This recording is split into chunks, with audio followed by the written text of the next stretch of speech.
So the point is to be very intentional with our lives and make sure that not a day passes by where you're not moving and being active and watching what are you bringing into your body, because your body is going to be created by whatever you're taking in. And so especially for someone who just wants to be able to give all they can back to their community, back to their family, you also have to take that time for yourself and be very intentional. Hello, I'm John Brink, and we are podcasting on the Brink from downtown Prince George, British Columbia. And in the city, Prince George. Prince George is about, for those people watching us from around the world, it's obviously in Canada. British Columbia is an absolute fabulous province. We are about 500 miles or 800 kilometers north of Vancouver. It's winter, we have a little bit of snow on the ground, not all that much right now, but otherwise a beautiful day. Today we have a very special guest with an amazing amount of background and interest, in particular as it relates to issues around entrepreneurship, trauma, relationship buildings, and on and on and on. And she podcasts as well, the host of the Opportunities Made podcast. And her name is Katherine Lewis. Welcome to the show, Katherine. Thank you for having me. So give us a little bit of background. Where are you physically located? So I am in the United States, in the state of Colorado, and specifically in our capital city, Denver. Denver, Colorado. Beautiful, beautiful area. So you have an amazing background, so maybe give myself and my guest watching us a bit of a background about yourself as to were you born in that area, and then about your training and education. Absolutely. So I was born and raised in Colorado, and I grew up with a pretty average childhood. I knew when I was going to college, I wanted to study business, as my grandmother had a very successful business. She was a very prominent saleswoman early on in the boom of the tech industry, and I admired her a lot. So I went to business school here in Colorado as well. And then from there, I had the option to go into management consulting, as I had a degree in entrepreneurship and management. But I wanted something that had more of an impact on the community. So I enrolled in a program called Teach for America. And it is a 2-year program where college graduates can enter, and they are trained and they go teach in an inner city school. So one that usually has a wide, diverse population. And it's just a beautiful time where you get to give back to the community. You earn a master's in education, and you're able to meet some incredible students and their families. So that was a wonderful time in life. And then after that, I pursued software engineering. There's more to this story in terms of how that pivot came about, but I'll pause there. Okay, so still today, you're very active, and as if I look at your bio, you're very active in a whole lot of things and issues, somewhat of the things that I can relate to in a way, and so those are very interesting, from entrepreneurship, as you indicated, software, childhood trauma, and personal leadership, and all those things related to that. So I guess I'm quite a bit older than you are. So just for the benefit of yourself and our guest, just want to give you just a little bit of background on myself. I was born in 1940 in northeastern part of Holland, in a province called Groningen, about 10-15 miles away from the German border. It was at the beginning of the Second World War, and things then became very, very challenging. My dad was drafted into the Dutch army in April of 1940 and at the beginning of the war. And the last time they saw or heard from him was before the bombing of Rotterdam, where most of the downtown area of Rotterdam, one of the biggest cities in Holland, was destroyed and thousands of people died. So my family would not know if he had survived for at least 5 years thereafter.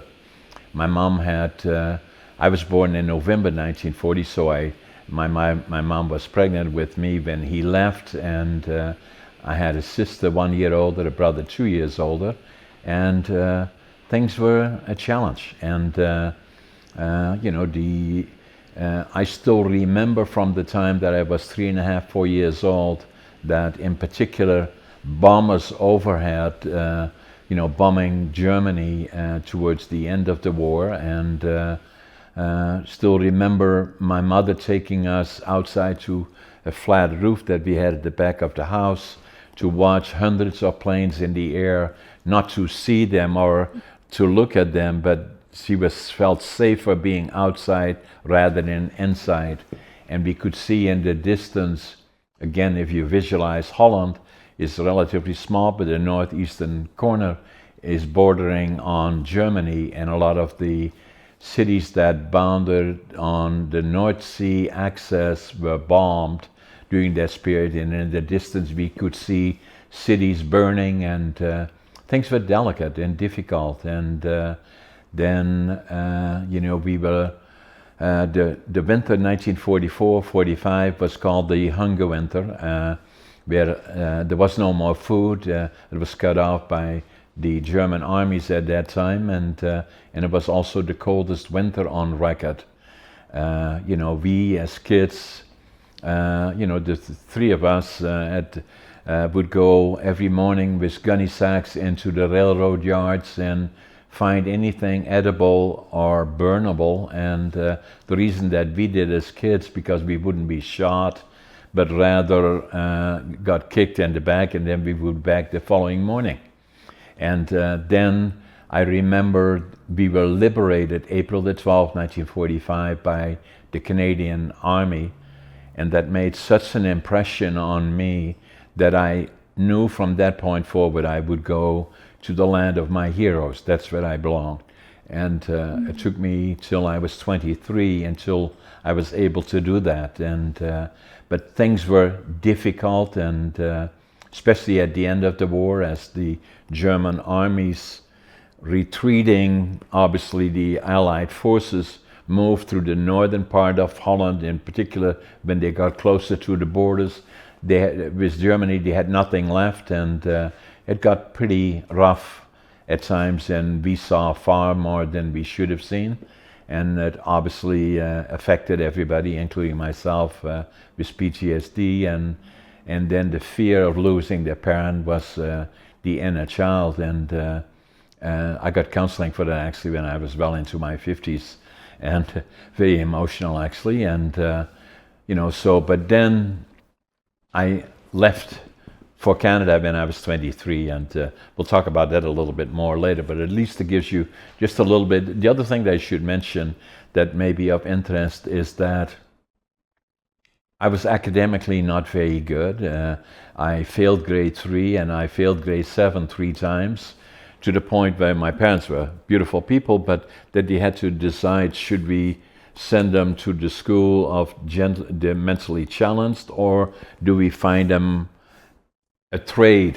Fortunately, they chose a trade, and I became practicing furniture making in a factory, and then went to school in the evenings to become a furniture maker. And when I was 14, and and then I loved lumber, and that played a part in my life as I go forward as well.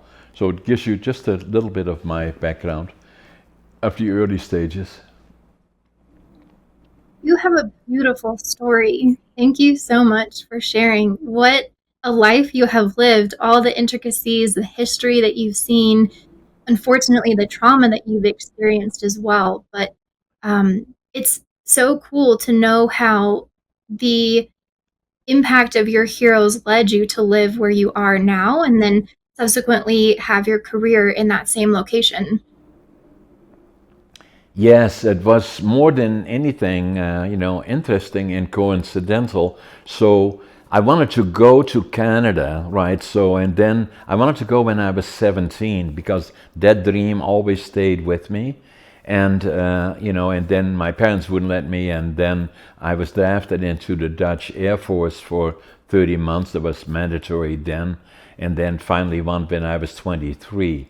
But, the failing or being academically not too successful is sometimes your peers or the other kids that were my friends are sometimes a bit difficult and to be around because I became all of them went to college and then university and onward, and where for me at 14 I became a laborer, and I'm proud of that today. But then it was a bit of a challenge, and so I always kind of felt that I had failed, and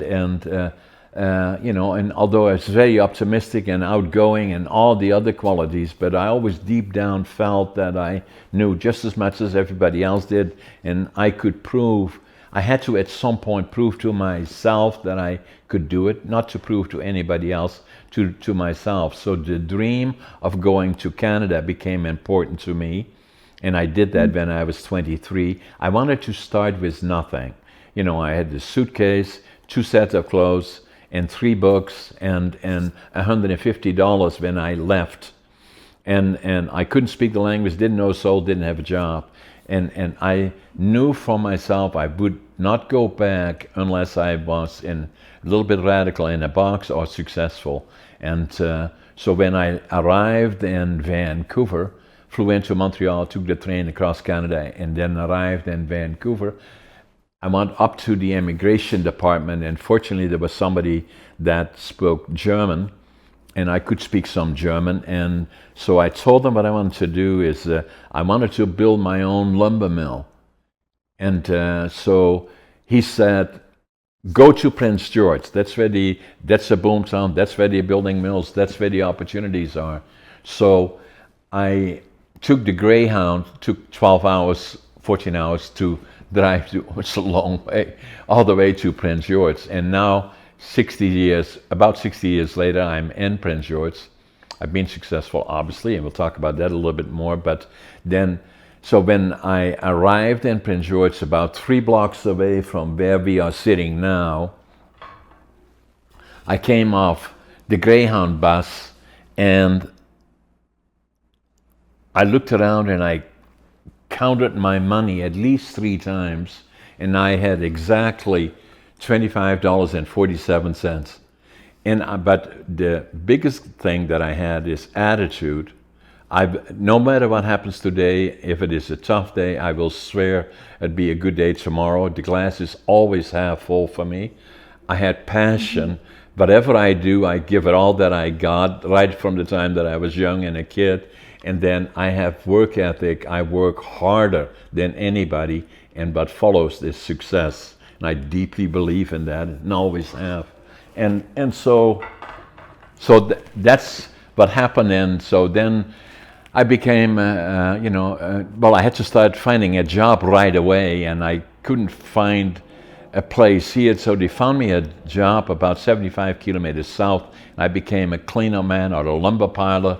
And then gradually, within a year and a half, I was the superintendent of one of the largest sawmills here in northern BC. And then from there on in, gradually built companies. And today, probably, we have a successful company, about 10 different companies, and employ about 400 people when things are normal. And still am very ambitious of growing. At the same time, I've become an author. I've done 3 books. This one first, another one here, and another one, and we'll talk about that a little bit later. And and then I podcast. I'm a public speaker. I do in demand, speak all over the place about issues that are, again, looking at your background, similar to mine. I talk about the past and the issues that played a role in my life in terms of the war years and the effect on families, and but also what I still do today is that, especially on the November the 11th week of Remembrance Day, I usually speak to at least 4 schools here, some in northern BC and some in southern BC, about the importance of what it means, the 2 minutes of silence, and why we should not take for granted what we have, because everything can change so rapidly and becomes more realistic if we look at the TV and look at Central Europe, the Ukraine, obviously, and Middle East and other places, and how blessed we are here, but sometimes taking things for granted. And I feel I have an obligation to speak about it, and I've been doing that for about 10 or 12 years. I think it's beautiful how you demonstrate in your life story that opportunity can be created from nothing, right? Sometimes we adopt this victim mentality that we're entitled to something or someone else needs to give us that leg up. But you're showing that really you can create opportunity no matter your situation. And I think you and I share that value. That's why I have the podcast Opportunity Made. It's this concept that when you have a good attitude, you have that passion, you're willing to work hard, you can take yourself wherever you want to go. It might be a little bit of a slower journey than someone else or a harder journey than someone else, but in the end, you can get there. It's more about consistency. That to me is a crucial part of the whole equation.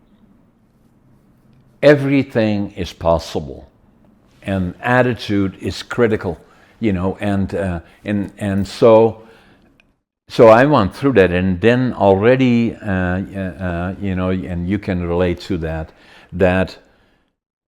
even after I was here, not to think there were critical parts in my life. Obviously, growing up in the war years was one. The other one is interacting with the Canadian Army that gave me the dream that always stayed with me of going to Canada. And then the other one was building a lumber mill, and and which I did. And then, but even then, Katherine, people would say to me, "Oh, John, you're so successful and you this," and I'd never felt that way, because I still felt that I had failed, and still was deep inside of me, and I had to prove, not to anybody else, but to myself, that I could do it just as well as everybody else could, not being better than, but at least being, the challenges along the way, that I could overcome that and still be successful. And so then people said to me, "You should write a book about it." And so you likely know, writing books is not easy, and especially not in my case. I grew up in northeastern part of Holland, and they speak a dialect that is different. It's not a language; it's a dialect. But if I speak my dialect, then the High Dutch people that speak Dutch don't understand me. So I love dialect. I grew up speaking dialect. So when I was in Holland, first I had to, obviously grew up speaking dialect, and then when I went into the army, and before that, I still acquired the skill of speaking High Dutch, and you will always have a dialect there that is kind of looked down on, because they say, "Oh, all the farmers come from that side of the country." So I had to acquire the Dutch language, and I barely had that under control when I was 23. Then I went to Canada. I had to learn to speak English, which was, again, something I knew yes and no, but that's just about the size of it. And then I had to become a writer, and so that was grade 7, and so. But amazingly, I'm a good writer, and I'm very good at numbers. So they said, "Write a book." And I stopped, and then finally, about 5 years ago, I said, if I don't do it now, it will never happen, right? Because I'm 83 now, and so I started, but I started to write a book, a biography, and it is against all odds. And it's not about how successful John is, but all the ups and downs along the way. and the challenges that go along with it, precisely what you indicated, is saying everything is possible. Stay the course, attitude, passion, work ethic, what will follow is success.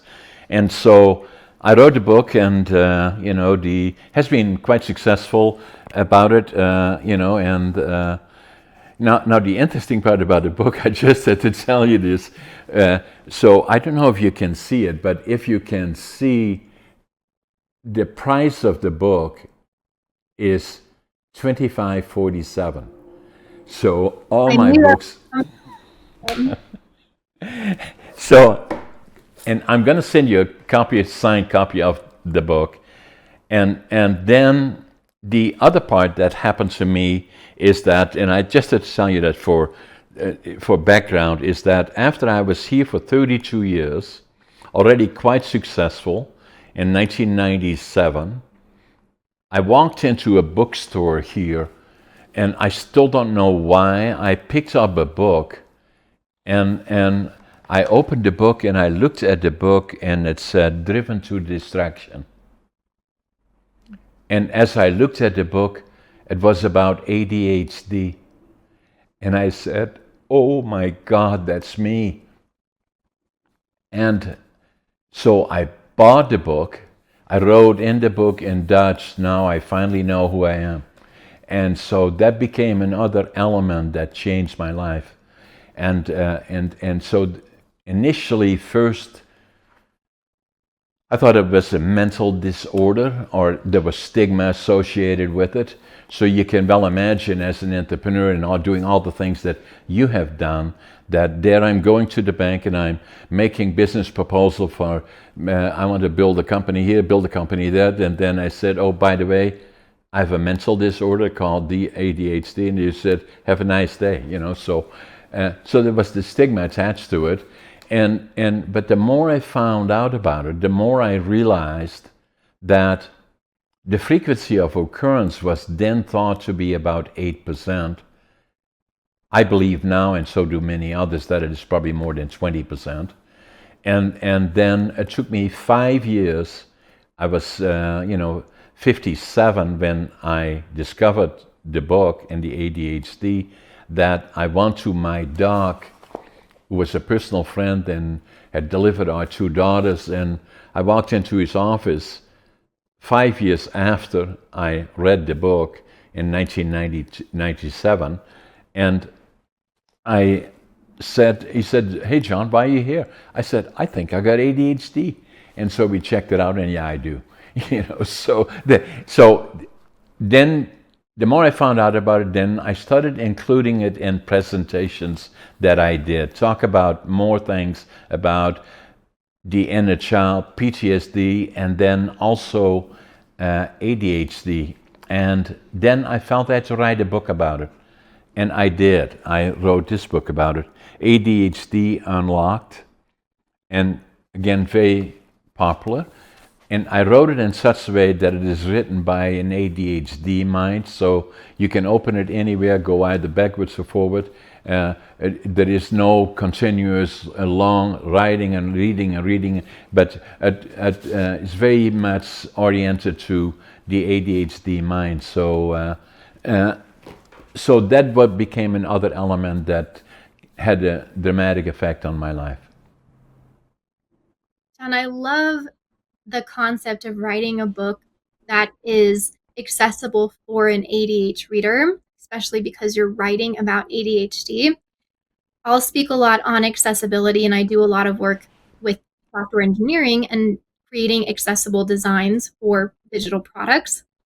So to think about bringing that knowledge into the book space, where we are writing books that are accessible for the appropriate readers, I find that fascinating. I have yet to see someone, I'm sure they're out there, but I have yet to see someone who's done that in the way that they're writing. So that's awesome.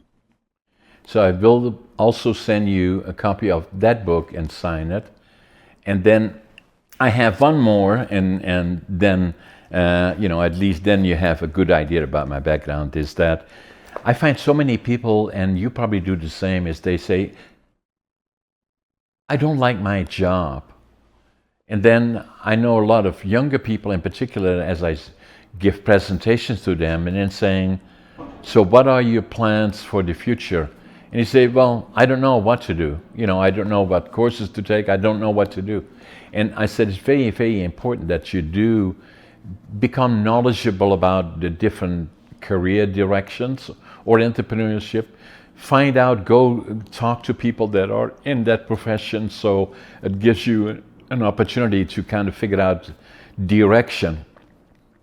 So I thought maybe I can be helpful and by helping them. And so I wrote another book that came out last July. It is Finding Your Passion, Living the Dream. And and I say an appropriate question will be, so John, do you live the dream? I said, I absolutely do, every single day. And that's very important. Actually, I heard on CNN, one of the major news medias in the United States, a couple of weeks ago, I heard they said that 70% of the population don't like their jobs, and probably 70% of that 70 are looking for another job. And I said, can you believe that? And it is so important to whatever you do on a daily basis that you enjoy what you're doing. And if not, then you have to do something about it that you can change that in some form or fashion. So give me 3 tips from your book. On finding your passion?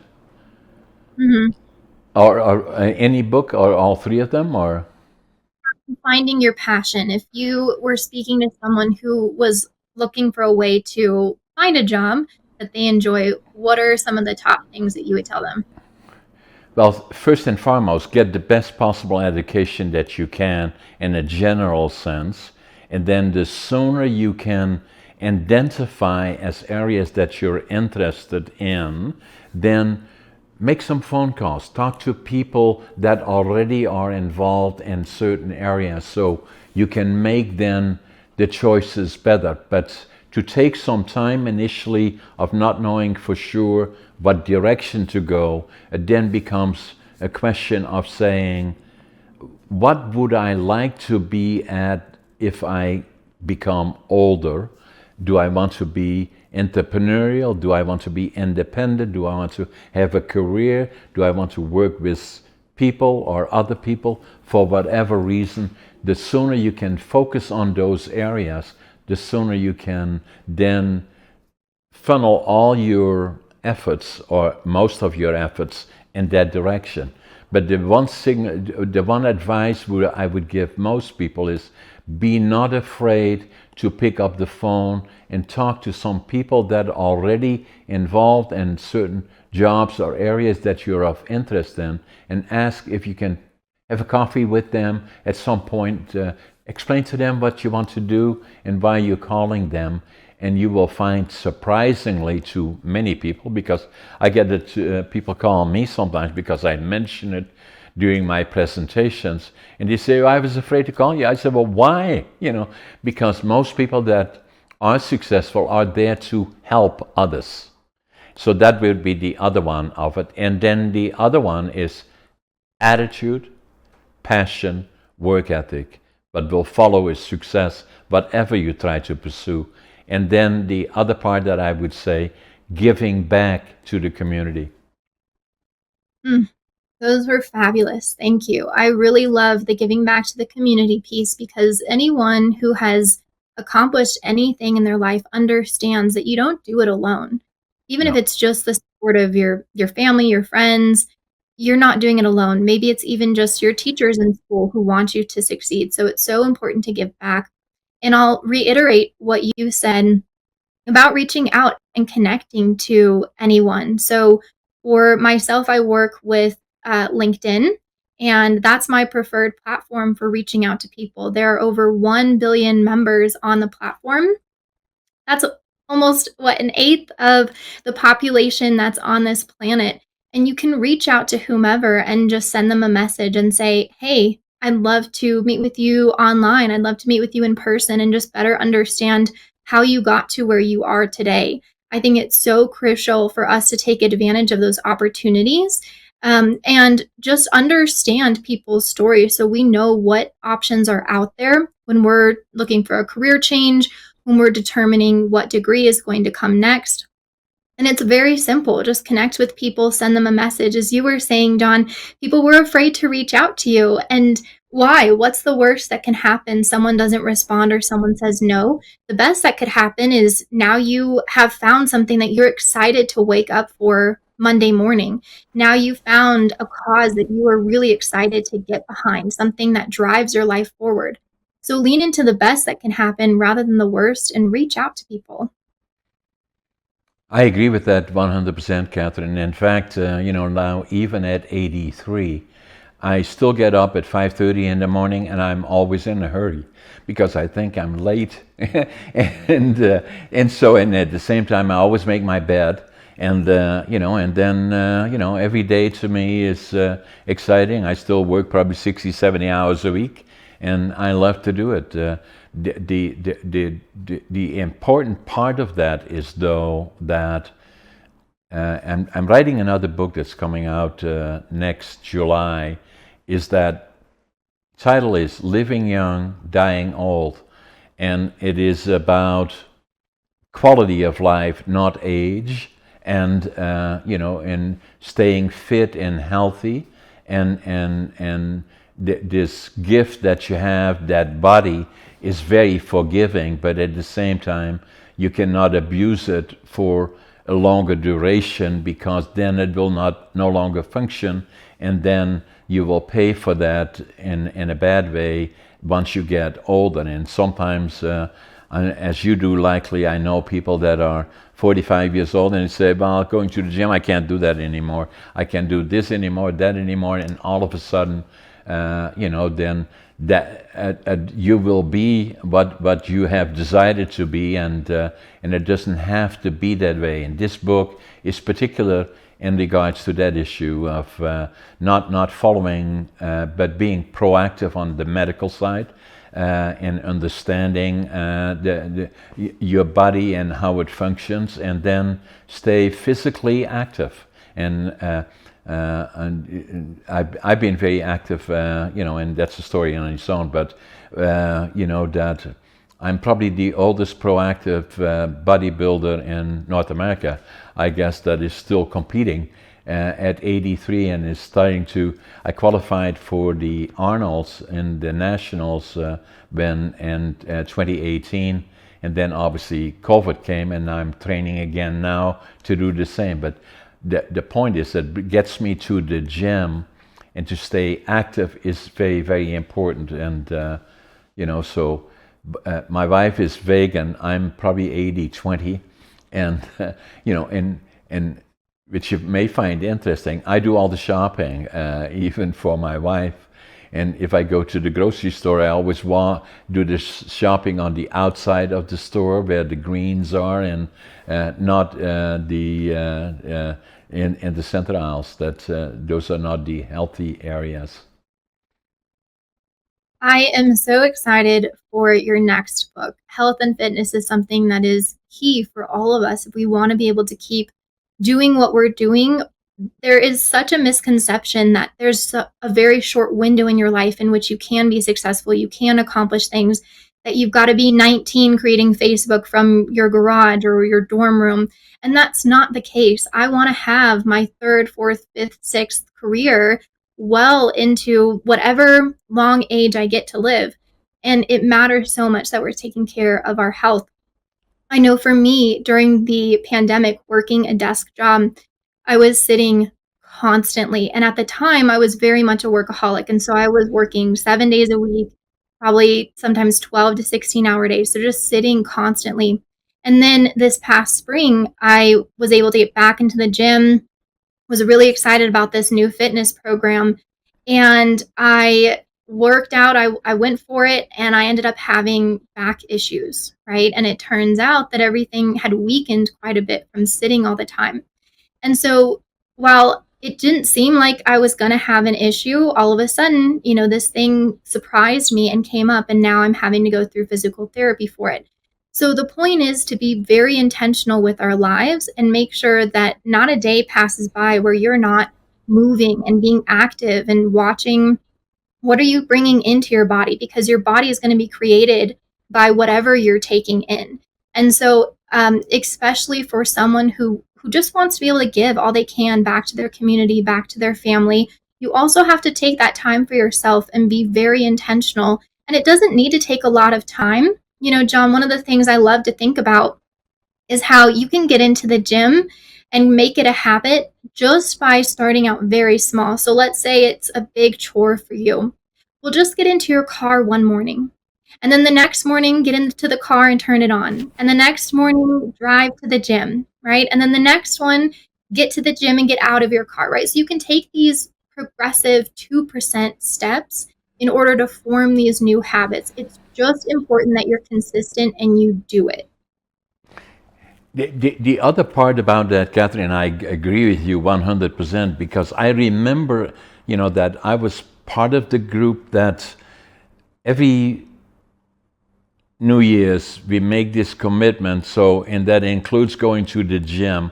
So I'm buying the membership, and then 2 weeks later, I can find 100 reasons as to why I can't go, right? So, and then there was a shock in my life where in 2008, I had a case of diverticulitis that, that's, it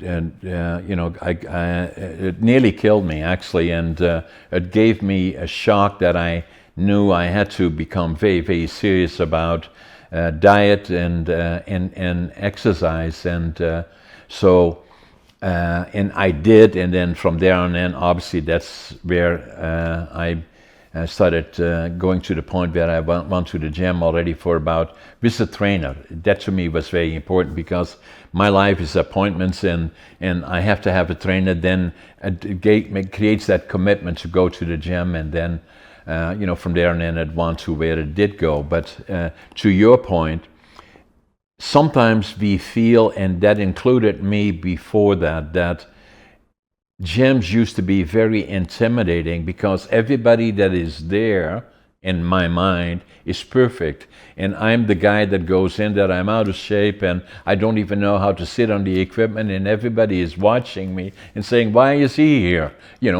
But that's not so. It's just the opposite, is that everybody, in most cases, that are there are all willing to help and be supportive, and saying, like what you were saying, is even if you take small steps, but at least in my book it will say that even if you walk 20 minutes a day, half an hour a day, and start there being active, you will see the improvements. You don't have to qualify for the Olympics or do what I did, because that's not the point. The point is staying physically healthy and understanding your body, and saying it is immensely forgiving, but you can only abuse it for a certain amount of time, and then it becomes a real problem. It's not like in my case, I'm 83. I'm still ambitious. I'm still going to grow my company. I'm still excited about the things that I do on a daily basis, and that's the quality of life is critically important, and that includes exercise, but also the mind. Stay mentally, physically, healthy, but also maintain that positive attitude. Yeah, absolutely. One of the things that I did in starting this new program was to schedule a time to go into the gym and just look at every machine. I just looked at it and I read through the instructions, and I looked at where all the little pins and the adjustments and how do I move the seat. I wasn't even there to work out. I just Right. wanted my brain to become familiar and touch and feel and understand the equipment, so that way I wasn't intimidated and didn't feel like I was floundering around or looked like I didn't know what I was doing. It's fine to not know what I'm doing, but just take the Yes. steps to understand. Yeah, no, I love it. Then it's certainly something that, then that's one of the reasons that the other book that I'm doing is Living Young, Dying Old, and it is not about age, it's about quality of life. Mhm. And then at the same time trying to live it as well, and staying positive mentally, physically, and then looking around in terms of opportunities. And one part of that is podcasting. I find it just amazing. There you are in Denver, Colorado, and I'm in Prince George, British Columbia, and we having a discussion like we our friends. We met in the restaurant, having a dinner, and talking about all the things that are important to us in our lives.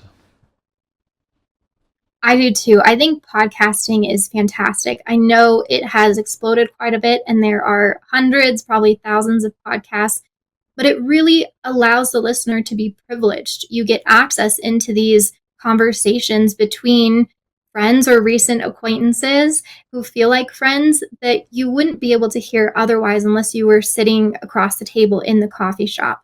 And this is what life is all about. This is the way that we learn. That's why reading books is important, is you get this purview into people's lives in a short amount of time. Well, that's the same thing with a podcast. You are able to understand the way that they think, their energy, the way they present themselves, how are they processing and digesting the world.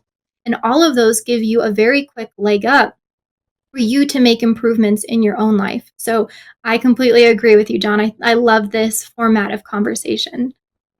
You see, and what happened at one time, Catherine, if I go back in time, that we used to do much more in terms of interacting between small groups or between individuals, but it has been so much taken over by the media and then by our iPhones. Every time you see somebody is on their iPhone or on the computers, and so on one-to-one basis, that doesn't happen much anymore. But podcasting does it. It opens the world not only for the ones that are actively involved, but for others to follow it. And I believe that it is only now at the beginning. It will go much before this. I remember first when I started podcasting was probably a couple of years before COVID came. It was not really podcasting then. It was done somewhere, but just interacting on the region that we're living in, northern BC, and doing it through one of the television stations here. And then COVID came, we couldn't do it anymore, and saying, what do we do now? And saying, well, how about podcasting? And saying, okay, well, that sounds good. So he podcasted and then started podcasting person to person, again from the region. And so we have an amazing amount of interesting people here in northern BC, as you have in Colorado, and especially in the Denver region. But then we said, well, we want to go now beyond that. And I was thinking about setting up a studio in potentially Vancouver. And then we said, especially when I watch CNN or one of the other news medias on television, is virtual, is all part of it now. You can watch CNN, CBC, or whatever you watch, and see 3 different locations all interacting at the same time. So we started to look more at virtual, and now likely, I believe you are, for us, I think 191 or so. So I've nearly done 200 podcasts. I do about 12 to 15 a month, and probably do half a dozen, 6 or so, where I'm the guest rather than the host. And so we'll probably be at 200 at the end of this year. The other thing that it did is Podmatch has played a role in us finding a broader circle of interaction with other people from, and so I'm podcasting now around the world, South America, Europe, Central Europe, and obviously a lot in the United States and in Canada. And it's an amazing media. The same with the books. Is again falls in the same circle, is that books have become, especially during COVID, more popular. And then the other part that I do with my books, I do audio with all of them as well, and they are all available on all the major medias, and I believe that's very important. Well, as you mentioned, John, there are so many different tools out there, not only for podcasting, you mentioned Podmatch, but just in general, whatever you are going after, if you have that entrepreneurial spirit, take a look online. There's probably a tool for it. And if there's not, then maybe that's your first venture is to go build it. But it's so beautiful how accessible everything is now. I was just on a podcast the other day with Tom from Brazil. And so we have this huge international reach, the same thing on LinkedIn, right? A billion people on that platform. And so you're no longer confined to having your local shop right in your own neighborhood, which it hasn't been that way for several decades, but it really has expanded to all parts of the world now. So I just highly encourage, as you're saying, for anyone who's getting started with something to go online and just get your hands dirty. Start using tools. You don't need to hire employees immediately. You don't need a ton of capital either. Just get started and test things out. Yeah, I agree 100%. And then, like if we're talking about podcasting as one example, but it's also new, Catherine, relatively speaking. I'm from the generation when I came here to Canada 60 years ago.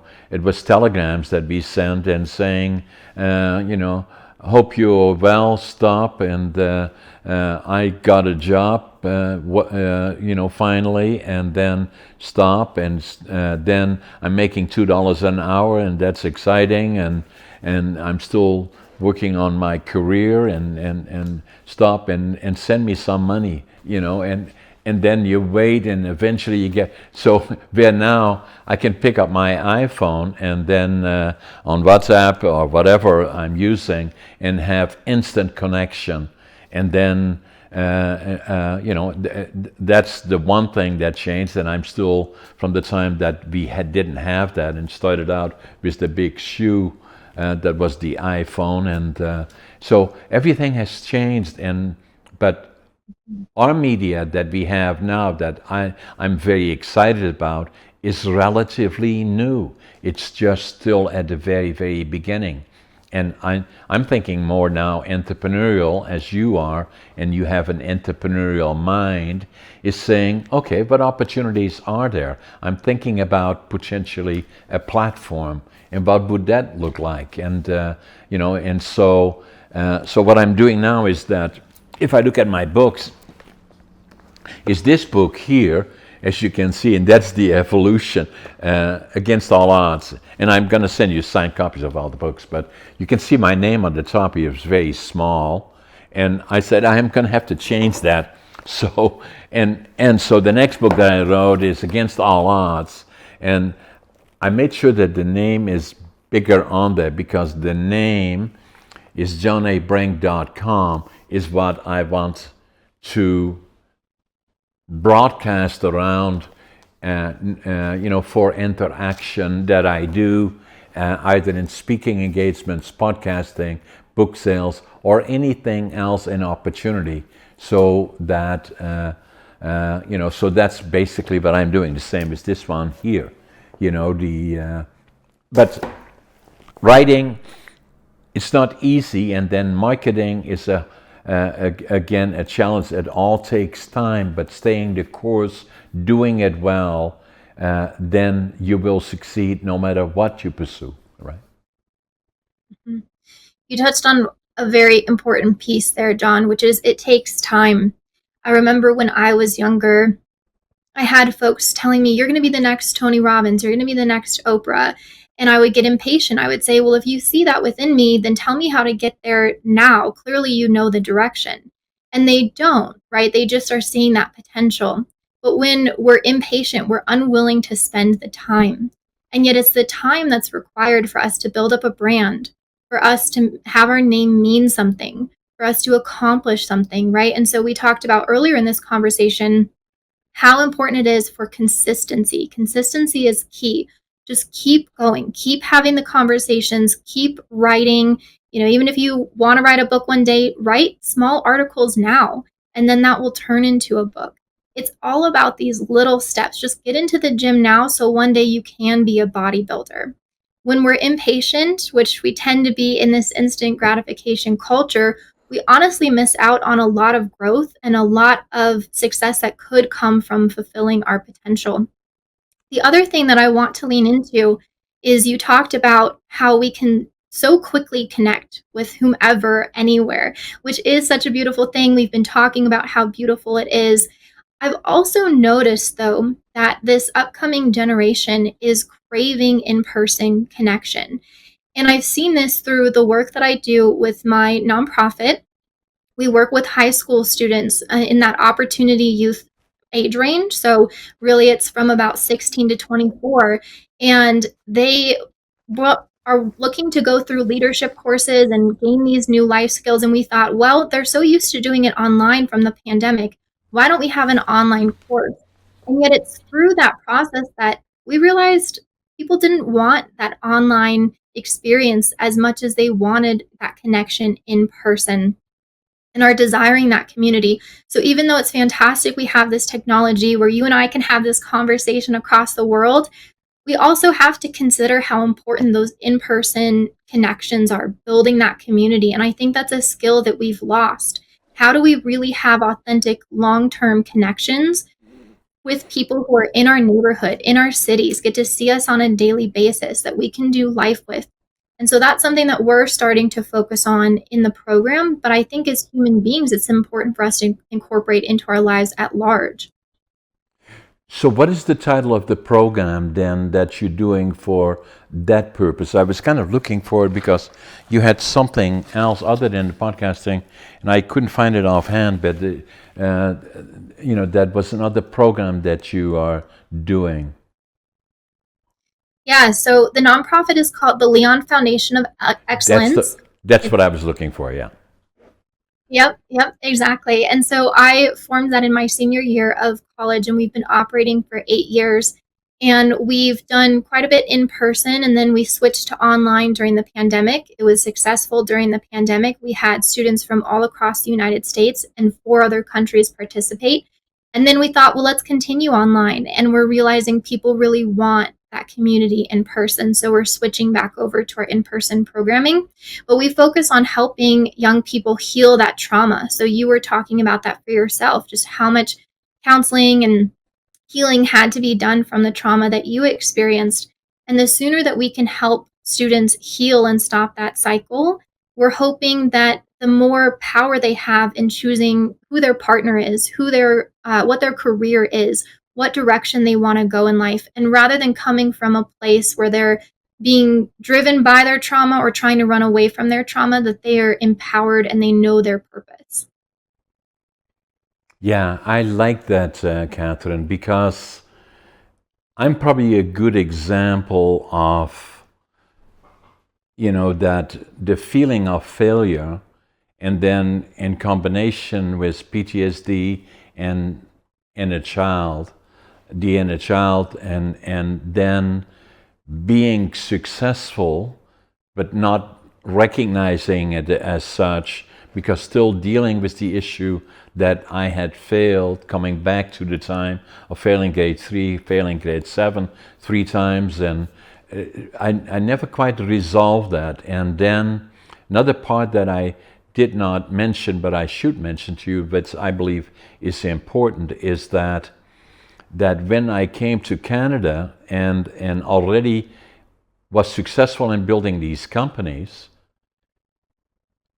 I didn't do well interacting with people other than the ones in my direct area that worked with me, with 3 or 4 people. Other than that, I didn't feel comfortable interacting. And then something happened by coincidence, is that my ex-sister-in-law dragged me to a place called Toastmasters. And I said, Toastmasters, what is it? And she said, well, why don't you come with me, and then you'll like it, because you can just sit there and watch. And I said, okay, nobody's going to ask me anything, right? No, nobody's going to ask you anything. So I went to Toastmasters. I sat down there, and Then halfway through the meeting, somebody said, "And so, John, tell us something about you." And I said, "Oh my God, I'll never go back here." You know, so, but I did go back, and I stayed there for 10 years. And then Toastmasters has probably, I would say, 450,000, 500,000 people at any time in clubs all around the area. In my area, your area, mainly in North America, but also in Europe. And probably there are 10 million that have had exposure to Toastmaster in some form or others. I came to the highest point after 10 years, is becoming a distinguished Toastmaster. And, this made a major change in my life and allowed me, in combination with, the ADHD and going to Canada and the dream of starting my own companies, it unlocked, if you wish, all those other elements that I had, but I had not been able to unlock them and give them the ability to open the door, and so I became a late bloomer. It was not until the Toastmasters helped me, and then from 1990 to 2000, 1997, I saw the book by Dr. Halliwell about the Driven to Distraction. Actually, he wrote that in 1990. I'm interviewing him on podcast next week, actually, interestingly, and so that unlocked it. And then from there on in, when I was 62 and finally knew that, yes, I was diagnosed by it, it then allowed me to become more successful in my businesses, become more interactive, become an in-demand public speaker all over the place, and I love it, and then became a writer and a podcaster. But all of that started after I was 62, and now in my 80s. But all those years, and that's the point that I'm making. Actually, from the time that I was 14, and thought that I had failed and became a laborer, I was struggling with the fact, who am I? I know I was okay. Even then, I was optimistic and doing all these things. And John is a great kid. Is always smiling, as always did. But deep down, I felt I had failed. And it took me till that time, well into my 60s and 70s, that I unlocked all the other potentials. And obviously, since that time, the writing of the books, the podcasting, and all the other things. But it is unfortunate that it took so many years, that simply saying that attention deficit disorder, became a major liability that is recognized today, and I do as best as I can about it. I call it a superpower. And a lot of times now what I have is people say to me, how can you do all the things that you're doing? You're 83, you're running 10 companies, and you're working 60, 70 hours a day. You're writing books, you're podcasting, and you're giving public presentation. I say ADHD. That's why. I can do all those things.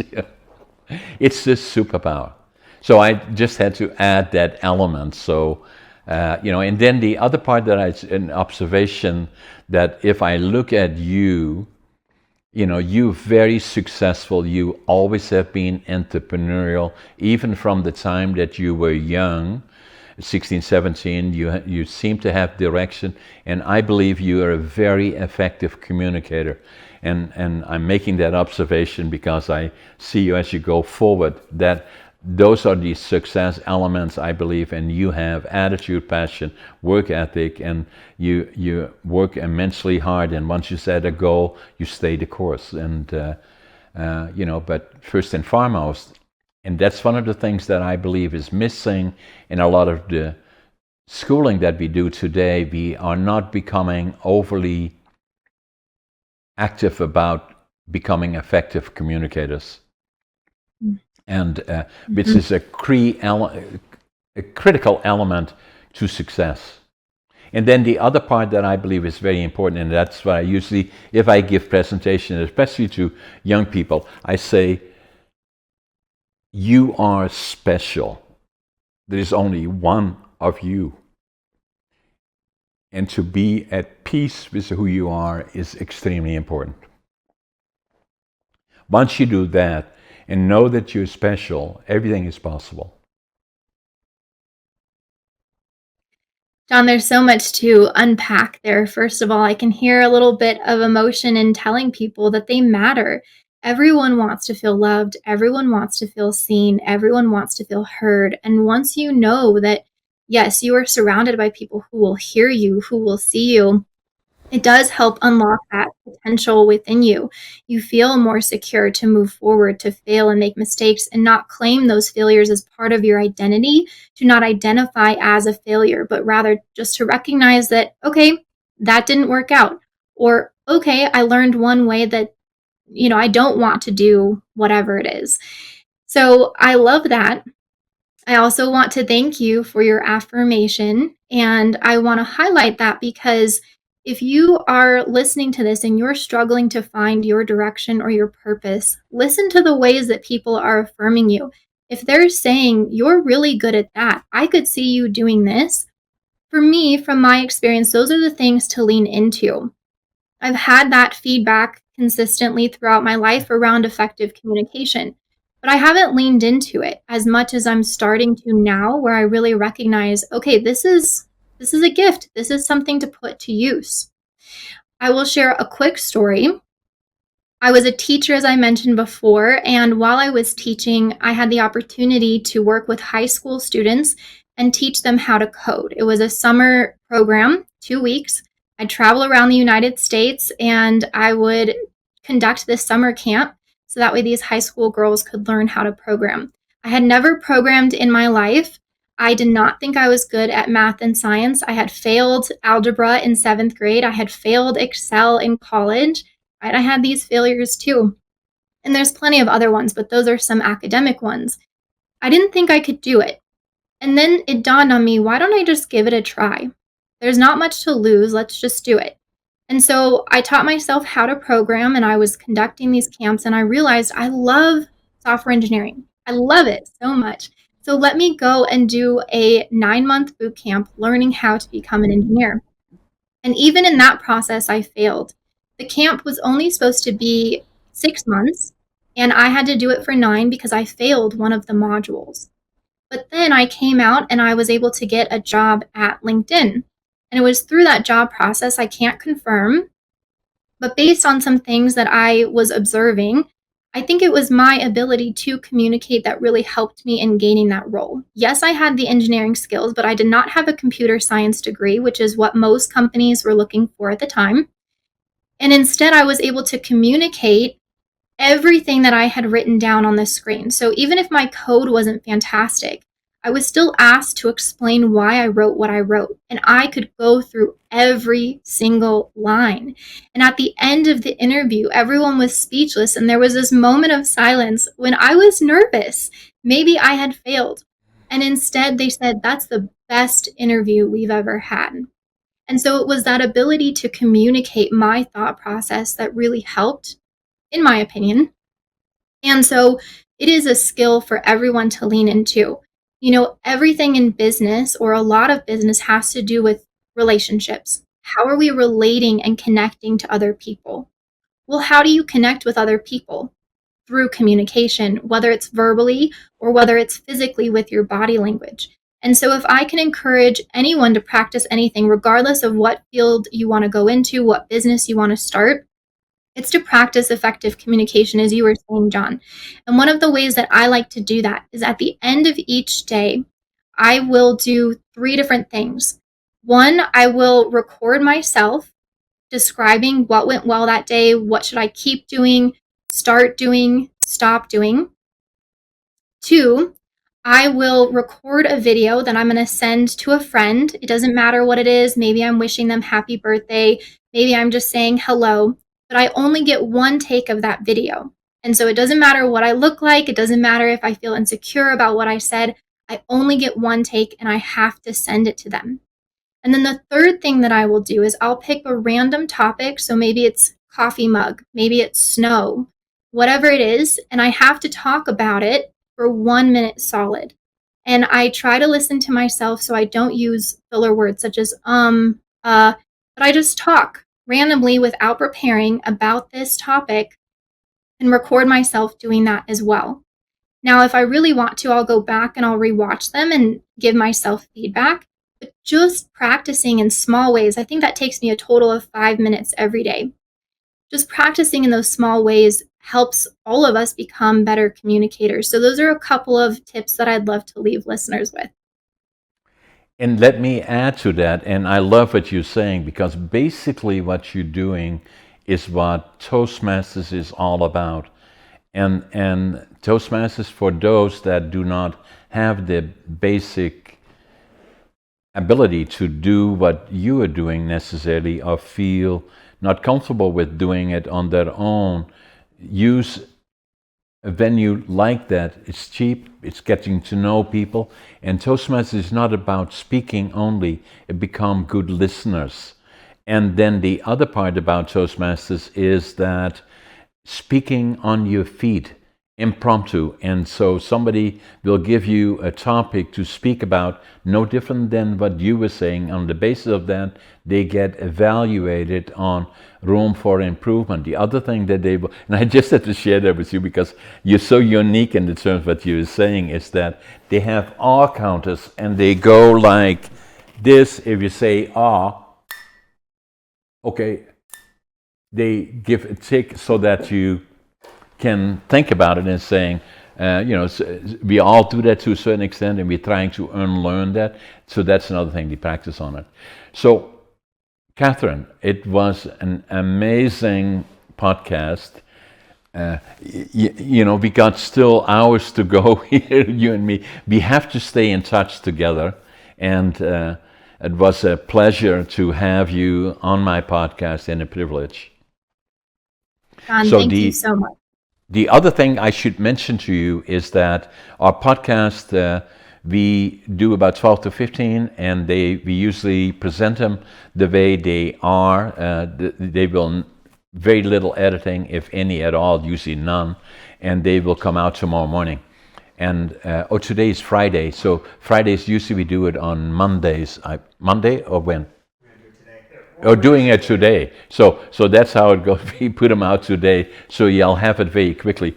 And so I just had to make one more comment. So we usually do very little editing on it, and in all the nearly 200 podcasts that I've done, I did it once that we kind of debated if we should edit it, because when I introduced the guest, we had an earthquake, 4.6, and the whole building started shaking. And I said, oh my God, what happened? And blah, blah, blah. We left even that portion in the podcast, so